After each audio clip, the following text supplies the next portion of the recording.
ሰላም ጤና ይስጥልን ክቡራትና ክቡራን ተመልካቾቻችን ከናሁ ቴሌቪዥን የዛሬ ዕለት ማክሰኞ የካቲት 3 2018 ዓ.ም የተለያዩ የሀገር ቤትና የባህር ማዶ ስፖርታዊ መረጃዎችን ከአሁን ሰዓት ጀምሮ ወደ እናንተ እናደርሳለን። እስከ መረጃዎቻችን ፍጻሜ ድረስ አብራችሁ እንድትቆዩ የምንጋብዛችሁ የመረጃዎቹ አዘጋጅና አቅራቢ ገዛኸኝ ሄንዱ ላይ ካሜራ ባለሙያዎቻችን ደግሞ ፍቃዱ ወልደተንሳይና ብሩክ ጌታቸው ከኛ ጋር ቆይታ ያደርጋሉ። እናንተም እስከ መረጃዎቻችን ፍጻሜ ድረስ በድጋሚ አብራችሁ እንድትሆኑ እንጋብዛለን። አብራችሁ ነው። ወደ ቀዳሚው የሀገር ቤት ስፖርታዊ መረጃችን ስናልፍ የአትሌቲክስ መረጃን ነው ቀዳሚ የምናደርገው። የዓለም አቀፍ አትሌቲክስ የውድድር ዋና ዳይሬክተር የሆኑት ፒርስ ኦክላንግ አዲስ አበባ መግባታቸውን የኢትዮጵያ አትሌቲክስ ፌዴሬሽን በዛሬው ዕለት ይፋ አድርጓል።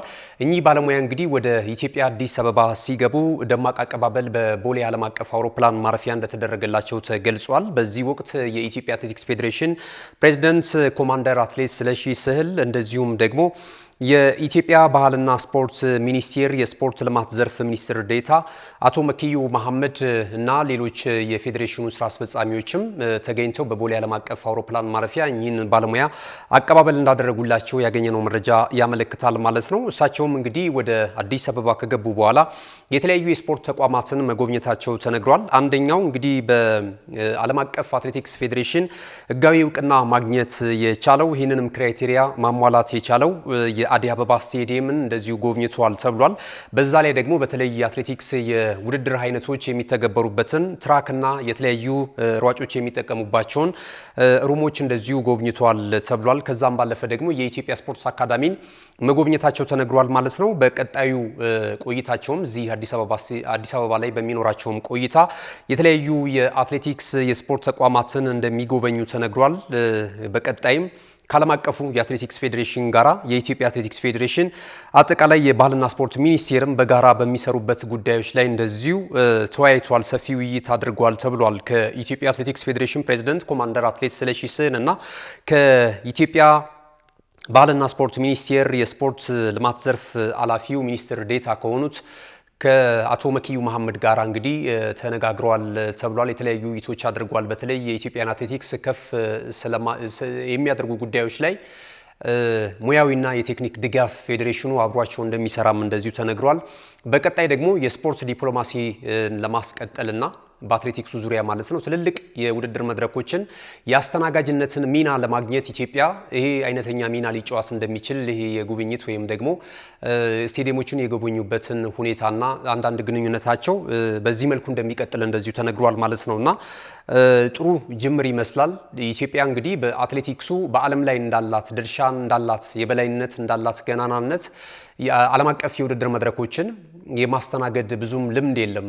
ከዚህ ቀደም የመላው የአፍሪካን ጨዋታ ነው የምናስታውሰው በጉልህ ሁኔታ። ሌሎችን በየእድሜ እርከኑ የተለያዩ የወጣቶችን ውድድር አዘጋጅታ ሊሆን ይችላል። ነገር ግን ደግሞ ትልልቅ የውድድር መድረኮችን ደግሞ አሁን ለማዘጋጀት ከሆቴል ከትራንስፖርቴሽን እንደዚሁም ደግሞ ከተለያዩ መሰረተ ልማቶች አንጻር በተለይ መዲናችን አዲስ አበባ በጥሩ ቁመና ላይ ስለምትገኝ ዓለም አቀፍ የውድድር መድረኮችን ወደ ኢትዮጵያ ወደ አዲስ አበባ ለማምጣት እንደዚህ አይነት ግንኙነቶችና ውይይቶች አይነተኛ ሚና ይኖራቸዋል ተብሏልና በቀጣዩ ቀናትም የተለያዩ ንግግሮች እንደሚቀጥሉ ተገልጿል ማለት ነው። ይህን ዘገባ ያደረሰን የኢትዮጵያ አትሌቲክስ ፌዴሬሽን እና የኢትዮጵያ ባህልና ስፖርት ሚኒስቴር ነው። እናመሰግናለን። የሀገር ቤት ስፖርታዊ መረጃዎቻችንን እዚህ ላይ ገታ እናደርጋለን። ስንመለስ በቀጥታ ወደ ባህር ማዶ ስፖርታዊ ጉዳዮቻችን ነው የምናቀናው። አሁንም ቆይታችሁን ከናሁ ቴሌቪዥን ጋር እያደረጋችሁ ስላላችሁ እጅግ በጣም እናመሰግናለን። መልእክቶች ይኖሩናል። እነሱን ተከታትለን ስንመለስ በቀጥታ ወደ ባህር ማዶ ስፖርታዊ ጉዳዮቻችን የምናመራ ይሆናል። አብራችሁን ነው። ካሽጎ በየትኛውም ዓለም ሆነው በማንኛውም ሰዓት ለወገኑ የሚደርሱበት ፈጣን የገንዘብ መላኪያ ተከፈተሎ። ማስተርና ቪዛ ካርዶን በመጠቀም ከ5 እስከ 20 ዶላር የሚልኩበት አዲስ የገንዘብ መላኪያ መንገድ። ካሽጎን ለየት የሚያደርገው የትኛውም የገንዘብ ዝውውር በፍጥነት አገልግሎት ከመስጠቱም ባሻገር ለማንኛውም አገልግሎት ምንም አይነት ክፍያ አለመጠየቁ ነው። በሀገራችን ታሪክ ገንዘብን ከውጪ ወደ ሀገር ቤት በማስተላለፍ በመተግበሪያ መልክ አገልግሎት መስጠት የጀመረው የመጀመሪያው ሀገር በቀል የገንዘብ መላኪያ ዘዴ ካሽጎ ከ4500 በላይ ባሉ የባንክ ቅርንጫፎች አገልግሎት እየሰጠ ይገኛል። ገንዘቦን በሰኮንዶች ልዩነት ውስጥ ይፈልጉ በአካውንቶ ወይንም በእጆ ቆጥረው የሚወስዱበት ልዩ ዘዴ። በቅርቡ ሁሉንም ኢትዮጵያዊ ባለቤት ለማድረግ ጉዞ የጀመረው ካሽጎ ዛሬውኑ መተግበሪያውን በስልኮ ላይ በመጫን የአገልግሎቱ ተጠቃሚ ሆኑ። ፍጥነት መለያችን፣ ኢትዮጵያን መክፈቻችን፣ ካሽጎ ነው መላኪያችን። ካሽጎ የአዲሱ ትውልድ ብራንድ። ተመልሰናል። ክቡራትና ክቡራን ተመልካቾቻችን ይህ ናሁ ቴሌቪዥን ነው። ናሁ ስፖርትን የዕለተ ማክሰኞን የመረጃ ሰዓታችንን በመከታተል ላይ ትገኛላችሁ። አብራችሁን ስላላችሁ እጅግ በጣም እናመሰግናለን። በድጋሚ ቀደም ሲል የሀገር ቤት ስፖርታዊ መረጃን ወደ እናንተ አደርሰናል። ከዚህ ሰዓት ጀምረን ከባህር ማዶ ያገኘናቸውን ስፖርታዊ መረጃዎች ወደ እናንተ እያደረስን ነው ቆይታ የምናደርገው። የአዝናኙ የእንግሊዝ ፕሪሚየር ሊግ የ26ኛ ሳምንት መርሃ ግብር ጨዋታ ከዛሬ ምሽት ጀምሮ ነው የሚከናወነው። ነገና ከነገ በስቲያም ምሽት እንደዚሁ ቀጥለው የሚከናወኑ የመርሃ ግብሩ ጨዋታዎች አሉ። ዛሬ የሚደረጉት ጨዋታዎች ላይ ትኩረት እናደርጋለን። በተለይ ደግሞ የምስራቅ ለንደኑ ክለብ ዌስትሃም ዩናይትድ በጥሩ መሻሻል ላይ የሚገኘውን ማንቸስተር ዩናይትድን ለንደን ኦሎምፒክስ ስቴዲየም የሚጋብዝበትን ጨዋታ ትኩረት ሰጥተን እንደዚሁ አንዳንድ ነጥቦችን የምናነሳ ነው የሚሆነው ማለት ነውና ዛሬ አጠቃላይ መርሃ ግብሮቹ ጅማሯቸውን ሲያደርጉ ምሽት 4 ሰዓት ከ30 ላይ ቶተንሃም ሆትስፐርስ እና ዌስትሃም ኒውካስል ዩናይትድ ጨዋታቸውን ያደርጋሉ። እንደዚሁም በዚሁ ሰዓት የምዕራብ ለንደኑ ክለብ ቼልሲ በሜዳው ስታንፎርድ ብሪጅ ሊድስ ዩናይትድን ያስተናግዳል። ኤቨርተን ከበርንማውዝ የሚያደርጉትም ጨዋታ እንደዚሁ ይጠበቃል። እነዚህ ጨዋታዎች ምሽት 4 ሰዓት ከ30 ሲል ነው ጅማሯቸውን የሚያደርጉት። ሌላኛው በመርሃ ግብሩ ላይ የሚጠበቀው ጨዋታ የዌስትሃም ዩናይትድ እና የማንቸስተር ዩናይትድ ጨዋታ ምሽት 5 ሰዓት ከ15 ሲል ጅማሮን ያደርጋል። ማለዳ ላይ በነበረን የሰዓት ጥቆማ 4 ሰዓት ከ30 ብለን ነበረ። ታላቅ ይቅርታ እንጠይቃለን። ጨዋታው ምሽት 5 ሰዓት ከ15 ሲል ነው ጅማሮን የሚያደርገው በኢትዮጵያ ሰዓት አቆጣጠር ማለት ነውና ዩናይትድ በጥሩ መነቃቃት ላይ እየተመለከትነው እንገኛለን። በጊዜያዊው አሰልጣኝ ማይክል ካሪክ ስር ሆኖ 4 ተከታታይ ጨዋታዎችን ድል መንሳት ችሏል። ያውም ይቋቋማቸዋል ተብሎ ብዙም ግምት ባልተሰጠበት በነ አርሰናል በነ ማንቸስተር ሲቲ እነዚህ ሁለት ክለቦች በተለይ የፊት መስመር ላይ ወይም ደግሞ የደረጃ ሰንጠረዡን አንደኛና ሁለተኛ ሆነው እየዘወሩ ያሉ ክለቦች ናቸው። በተለይ ማንቸስተር ሲቲ ጋር ደግሞ ያላቸው የአንድ ከተማ ባላንጣነት የሚታወቅ ነው። ይህንን የማንቹሪያን ደርቢ ማሸነፋቸው የሚታወስ ነው። ማይክል ካሪክ በዚህ ትልቅ ጨዋታ አሸናፊነት ነው እንግዲህ የአሰልጣኝነት መንበሩን ማስቀጠል የቻለው ማለት ነው መረከብ የቻለው ማለት ነውና ተከታታይ ያደረጋቸውን ጠንካራ ጨዋታዎች በብቃት መወጣት የቻሉት ቀያይ ሰይጣናቱ ዛሬ ምሽት ደግሞ ከሜዳቸው ውጪ 5ኛ ተከታታይ ድላቸውን ለማስመዝገብ እንደዚሁ ወደ ምስራቅ ለንደን የሚያቀኑ ነው የሚሆነው። እነዚህ ሁለት ቡድኖች ባለፉት ባደረጓቸው 6 ጨዋታዎች አራቱን ማሸነፍ የቻለው ዌስትሃም ዩናይትድ ነው። ከዚህ አንጻር ምናልባት የማንቸስተር ዩናይትድን ደጋፊዎች ትንሽ ስጋት ውስጥ ሊከት ይችላል። ነገር ግን ደግሞ ዩናይትድ በተለይ አሁን የሚገኝበት ቁመና ደግሞ የትኛውን ቡድን የሚያቆመው አይመስልም። በእርግጥ ደጋግመን መመልከት ሊኖርብን ይችላል። ነገር ግን በውድድር ዓመቱ ገና አሁን በአሰልጣኝ ማይክል ካሪክ ስር ደሞዝ ለመቀበል የሚያስችል ስራ እንደጀመሩ ነው እንግዲህ ብዙዎች አድናቆታቸውን እየሰጡ እንደዚሁም ደግሞ እንዲህ አይነት ሐሳብ እየሰነዘሩ የሚገኙት ማለት ነውና የእስከዛሬው ደሞዝም እንዲወስዱ የሚገባቸውን አይነት ስራ እንዳልጀመሩ በተለይ በሮበን አሞሪም ስር ከዛም በኋላ ደግሞ ያደረጓቸውን ፍሌቸርም እየመራ በጊዜያዊነት ያደረጋቸውን ጨዋታዎች ላይ ያን ያህል ዩናይትድን የሚመጥን እንቅስቃሴ እያደረጉ አልነበረም የሚገኙትና ትልቁ ወርቅ መዳፋችን ላይ ነበረ። የቀድሞ የክለቡ ሌጀንድ ይህንን ማስቀጠል ችሏል ብለዋልና እንግዲህ ዛሬ ምሽትስ ይህንን አሸናፊነታቸውን ማስቀጠል ይችላሉ ወይ? ዌስትሃም ዩናይትድ ቀደም ሲል እንዳነሳሁት እንግዲህ የሁለቱን ያለፉትን ግንኙነቶች ከተመለከትን በቀይ ሰይጣናቱ ላይ የበላይነት አለውና ዛሬ ምሽትስ ቀላል ተፋላሚ ሊሆን ይችላል ወይ የሚለው ነገር በሌላ በኩል የምንመለከተው ነውና ዌስትሃም ዩናይትድ ላለመውረድ ነው እየታገሉ ከሚገኙ ክለቦች መካከል አንደኛው ነው። 18ኛ ደረጃ ላይ ይገኛል። 23 ነጥቦች አሉት። ከዚህ ቀደም ከትልልቅ ክለቦች ጋርም በሚገናኝበት ሰዓት ላይ ዌስትሃም ዩናይትድ በቀላሉ እጅ የማይሰጥ ቡድን ነውና የዛሬ ምሽቱን ውስጥ ጨዋታ በምን አይነት መልኩ ሊወጣው ይችላል? ኑኖ ስፒሪቶ ሳንቶስ ናቸው እኚህ ፖርቹጋላዊ ኢንተርናሽናል ከዚህ ቀደም በፕሪሚየር ሊጉ ትልቅ ልምድ አላቸው ከሚባሉ አሰልጣኞች መካከል አንደኛው ነው። ወልቨርሃምፕተን ወንደረርስ ላይ እናውቃቸዋለን። ከዛም ባለፈ ደግሞ ቶተንሃም ሆትስፐርስ ላይ እንደዚሁም ኖቲንግሃም ፎረስት ላይ ያለፉትን ጊዜያቶች ከባህል ሀብቱ ጋር ተጋጅተው ወደዚህ ወደ ዌስትሃም ዩናይትድ እስኪመጡ ድረስ ጥሩ ነገር ሲያስመለክቱ ነበረ። በተለይ በኖቲንግሃም ፎረስት የአውሮፓ ተሳትፎ መድረክም ከረጅም ዓመታት በኋላ መስጠት የቻሉ ናቸውና እኛ አሰልጣኝ በዌስትሃም ዩናይትድ ያን ያህል የተሻሻለ ነገር ባያሳዩም ነገር ግን ያላቸው አቅምና በፕሪሚየር ሊጉ ላይ ያላቸው ልምድ ተዳምሮ ዌስትሃም ዩናይትዶች ዛሬ የማንቸስተር ዩናይትድ ከባድ ፈተና ሊሆኑበት እንደሚችሉ እየተነገረ ይገኛል። በማንቸስተር ዩናይትድ በኩል የቡድን ዜና አዲስ ጉዳት ዜና አልተመለከትንምና ጉዳት ላይ የሚገኙት እንደነ ሜሰን ማውንት እና ማቲያስ ዴሊትን የመሳሰሉ ተጫዋቾች በዛሬ ምሽቱም ጨዋታ ላይ እንደማይሰለፉና ከቡድን ስብስቡ ውጪ መሆናቸው እየተነገረ ነው የሚገኘው። ዌስትሃም ዩናይትድ ካለፉት 4 ጨዋታዎች 3ቱን በአሸናፊነት ማጠናቀቅ ችሏል ማለት ነው። ይህንንም ተከትሎ የዛሬ ምሽቱን ጨዋታ ግምት እንዲሰጠው አድርጓል። እንግዲህ ዌስትሃም ዩናይትድ አሰልጣኝ ማይክል ካሪክ የቀድሞ ክለቡን ነው የሚገጥመው። አሳዳጊ ክለብ ነው ዌስትሃም ዩናይትድ። ከዛም ባለፈ ደግሞ ማለዳ ላይ እንዳነሳንላችሁ በመረጃ ሰዓታችን ቶተንሃም ሆትስፐርስም ተጫውቷል። ማይክል ካሪክ እንደሚታወቀው ወደ ዩናይትድ 2004 ላይ ከመምጣቱ በፊት ወይም ደግሞ ወደ ማንቸስተር ዩናይትድ ከመምጣቱ በፊት በቶተንሃም ሆትስፐርስ ቤት ማሳለፉ የሚታወስ ነው። ዌስትሃም ዩናይትድ ጀመረ፣ ከዛ በኋላ ወደ ቶተንሃም ሆትስፐርስ፣ ከዛ ደግሞ በእንግሊዝ ብሔራዊ ቡድንና እንደዚሁ ደግሞ በማንቸስተር ዩናይትድ ቤት ዘለግ ላሉ አመታቶች ተመልክተነዋል። ይህንን አሰልጣኝ በተጫዋችነት ማለት ነውና አሁን ደግሞ መጥቶ የኮቺንግ ስታፍ አባላቱን እየመራ በጊዜያዊነትም ቢሆን ይህንን መሰል መነቃቃት በዩናይትድ ቤትና ለዩናይትድ ደጋፊዎች እያጎናጸፋቸው ነው የሚገኘው ማለት ነው። ዛሬ 5ኛ ድሉን ማሳካት ከቻለ ሌላ እንደዚሁ ድል ያስመዘግባል ማለት ነው። ብዙዎች የጓጉለት የሚገኘው ማንቸስተር ዩናይትድ በተአምር 5 ተከታታይ ጨዋታዎችን ድል ሳያደርግ እኔ ጸጉሬን ተቆርጬ ሊያምርብኝ አልፈቅድም የሚል ሐሳብ ይዞ እንግዲህ ይህንን ቻሌንጅ ይዞ ሲጓዝ የነበረ አንድ ጀርመናዊ ወጣት አለና የብዙዎች መነጋገሪያ ሆኗል። በተለያዩ ሶሻል ሚዲያዎች ይህንን ግለሰብ ተከታይ ያፈራ ነው የሚገኘው እንግዲህ ዩናይትድን እየተጠቀመ ማለት ነውና ዛሬ ምሽት ይህንን የሁነኛ የማንቸስተር ዩናይትድ የልብ ደጋፊ ጸጉሩን ሊቆረጥ የሚችልበት ጨዋታ እንደሆነ ነው ብዙዎች ተስፋ ያደረጉት ማለት ነውና አሁን መቀሱም ተዘጋጅቷል። ይህም ግለሰብ እንግዲህ ለመቆረጥ ዝግጁ ሆኗል ማለት ነውና ዛሬ በሚደረገው ጨዋታ ላይ ይህንንም ለማሳካት ጭምር ነው ቀይ ሰይጣናቱ ወደ ሜዳ የሚገቡ ተብሎ እየተገለጸ ነው የሚገኘው። ዌስትሃም ዩናይትድ ደግሞ አጸፋዊ ምላሽ ይሰጣሉ በሜዳውን የሚያደርገውን ጨዋታ የሚለው ነገር ይጠበቃል። ምሽት 5:15 ሲል ጅማሮን ያደርጋል ይህ ተጠባቂ ጨዋታ።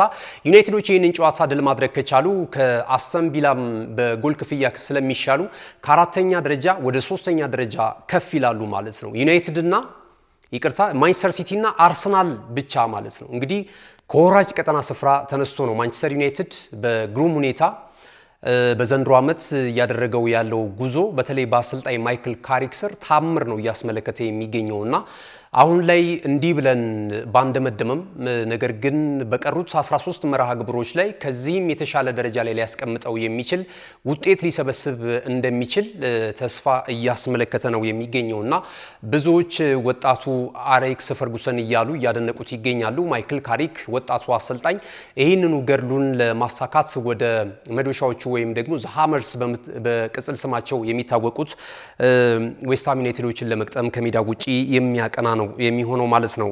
ሌሎች ጨዋታዎች ይደረጋሉ። ቼልሲ በሜዳው ስታንፎርድ ብሪጅ ሊድስ ዩናይትድን ያስተናግዳል። ኤቨርተን ከበርንማውዝ እንደዚሁም ዌስትሃም ዩናይትድ ደግሞ ቀደም ሲል የጠቀስነውና ብዙ ያልንለት ማንቸስተር ዩናይትድ ጋር ጨዋታውን ያደርጋል ማለት ነው።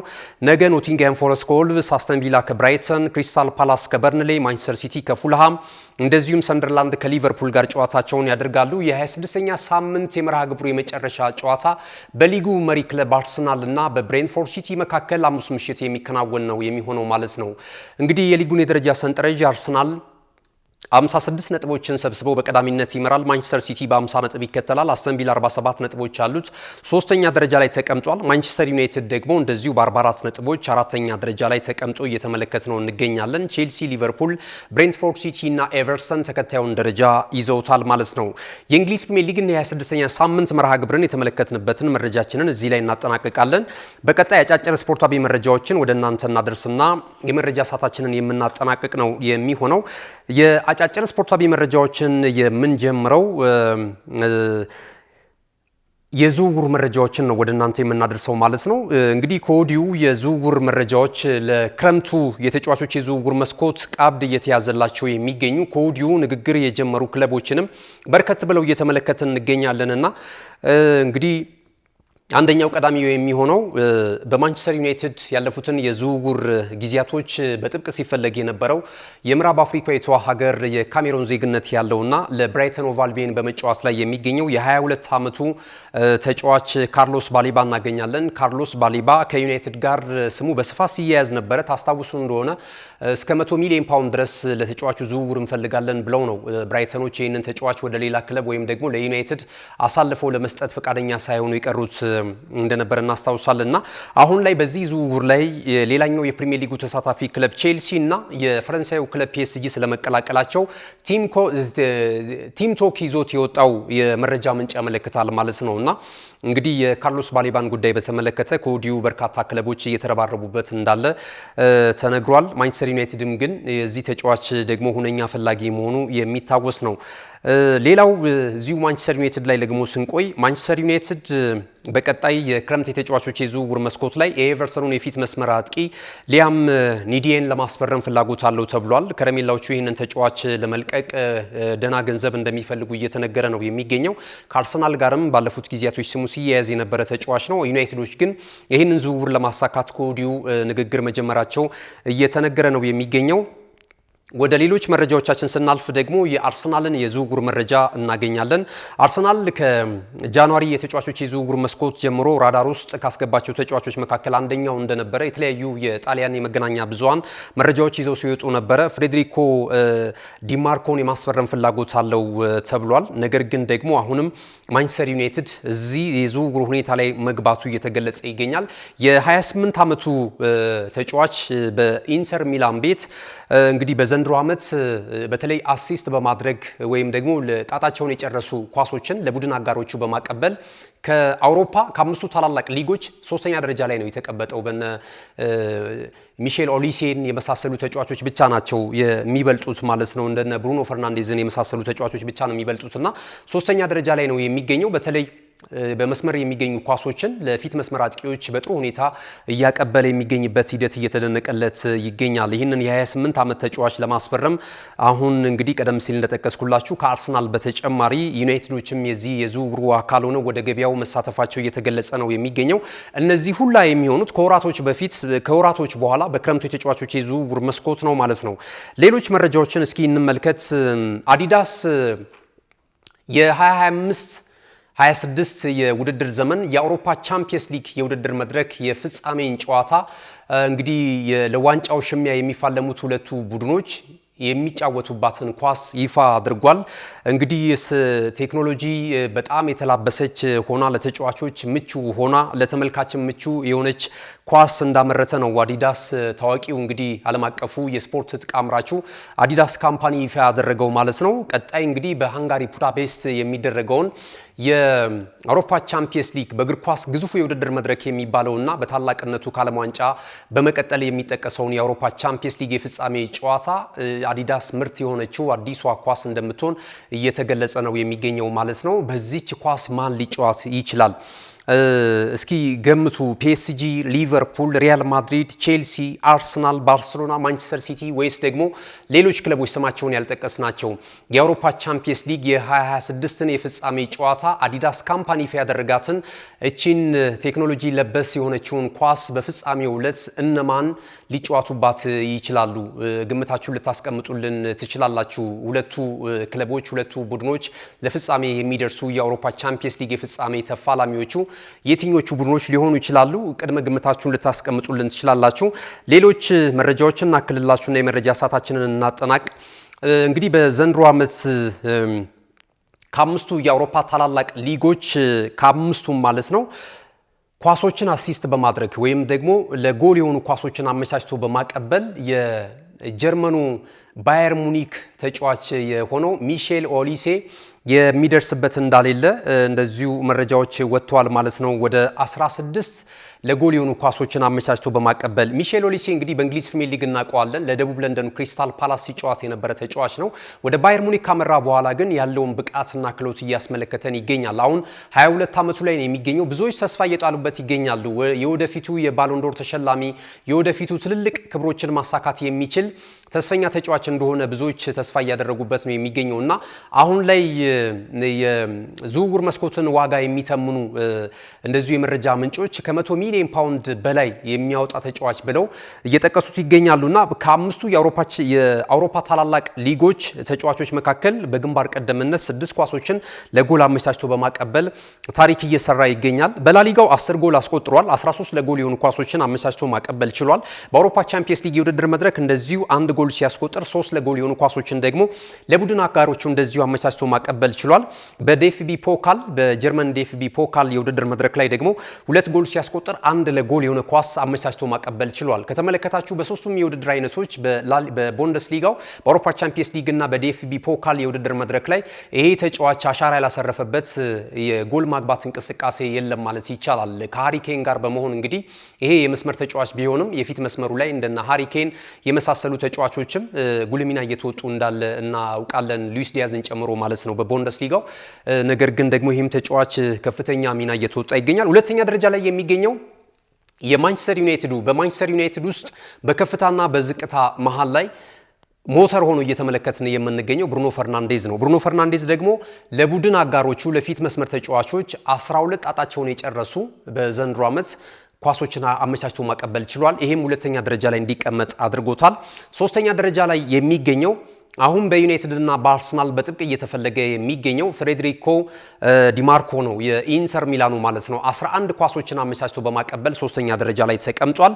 ሉዊስ ዲያዝ ሌላኛው የባየር ሙኒኩ ሞተር የቀድሞ የሊቨርፑል ተጫዋች ደግሞ በ9 ጎል ለሆኑ ኳሶችን አመቻችቶ በማቀበል አራተኛ ደረጃ ላይ ተቀምጧል። አምስተኛ ደረጃ ላይ ደግሞ ላሚን ያማል ታዳጊው ተስፈኛ የካታሎኑ ክለብ ሞተር የወደፊት ተስፈኛ እየተባለ እየተቆለባበሰ የሚገኘው ስፔናዊ ኢንተርናሽናል ላሚን ያማል ሆኗል፣ በ8 ኳሶች ማለት ነው። ክቡራትና ክቡራን ተመልካቾቻችን ከሀገር ቤትና ከባህር ማዶ ለዛሬ ዕለት ማክሰኞ የካቲት 3 2018 ዓ.ም በእኔና በባልደረቦች የተሰናዱ ስፖርታዊ መረጃዎች ይህንን ይመስሉ ነበር። መረጃዎቹን ስለተከታተላችሁ እጅግ በጣም እናመሰግናለን። መረጃዎቹን ወደ እናንተ በማድረስ ገዛ ሄንዱ ላይ ካሜራ ባለሙያዎቻችን ፍቃዱ ለተንሳይና ብሩጌታቸው ከኛ ጋር ቆይታ አድርጓል። ተወዳጅ የናሁ ቴሌቪዥን ፕሮግራሞች በቀጣይነትም ወደ እናንተ መድረሳቸውን ይቀጥላሉ። በያላችሁበት መልካም ጊዜ ይሁንላችሁ።